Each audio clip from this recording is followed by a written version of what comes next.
пользуясь случаем, поздравляю с предстоящими праздниками Великой Победы, победу, которую добыл наш народ ценой жизни сотен наших бойцов.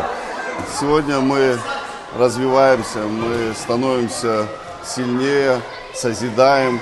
И в рамках нашей деятельности буквально несколько месяцев тому назад было обращение одного из тренеров Нарчова Лазба, который обратился и проявил инициативу открыть в здании села Лохна борцовский зал. Мы приняли решение, выехали на место, посмотрели возможности помещения, и было принято решение о начале ремонтных работ в данном помещении. Сегодня этот зал распахнул свои двери, десятки детишек уже в первые дни записались на секции вольной борьбы, бокса. Я уверен, что именно такого рода проекты позволят нам созидать, воспитывать молодежь. Молодежь должна быть ориентирована на получение знаний, занятия спортом. И такие возможности, несомненно, будут создавать благоприятные условия для воспитания молодежи.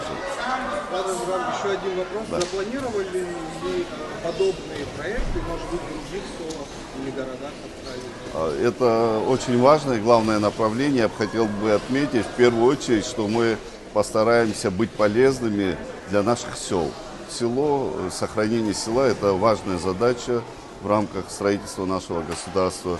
Именно село дает возможность сохранить нам нашу культуру, самобытность, язык, традиции.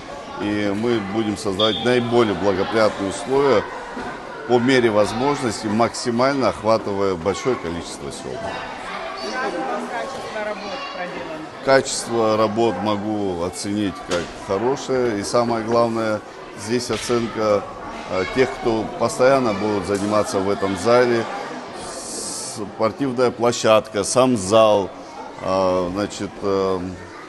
технические помещения, они все очень комфортабельные.